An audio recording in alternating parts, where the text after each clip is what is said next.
Bonsoir, que se passe-t-il dans la capitale ukrainienne?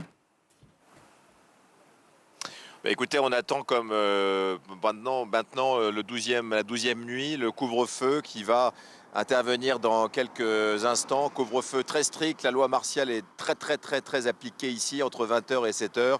Et on entend toujours, là il n'y a pas de trêve, des bombardements qui viennent du nord-ouest de la capitale, à une vingtaine de kilomètres, cette ville satellitaire de Irpin et Boutcha. Nous étions avec Georges Yazbek une partie de la journée sur ce nouveau front, où se concentrent les forces russes. Nous étions à kilomètre selon les forces ukrainiennes, à 1 kilomètre des forces russes. Et il y a un pilonnage incessant. C'est un spectacle assez incroyable de tirs de mortier, de tirs d'artillerie, de bombardements incessants sur cette commune d'Irpin, et surtout ces scènes assez tragiques, je dois le dire, 200 d'habitants avec leurs enfants, les grands-parents, leurs animaux domestiques, beaucoup d'animaux domestiques dans ces quartiers résidentiels, qui traversaient en fuyant ces zones de combat où les combats s'intensifient. On a passé une partie de la journée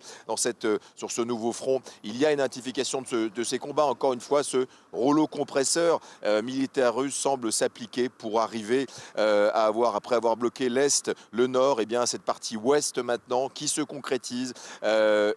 On peut entendre, je ne sais pas si vous entendez encore une fois des explosions, des bombardements qui viennent d'Irpin. C'est vraiment là que l'armée russe pilonne, et donc pour fermer et continuer l'encerclement de Kiev, pour laisser aujourd'hui que la partie sud libre. Mais aujourd'hui, tout le monde retient son souffle ce soir. C'est vrai qu'il y a énormément de rumeurs sur une offensive non pas finale, mais une tentative d'encerclement complet de Kiev. Et d'ailleurs, au moment où je vous parle, il y a des convois militaires c'est le premier soir que nous voyons des convois de militaires qui convergent au milieu, en plein centre-ville, là où on se trouve.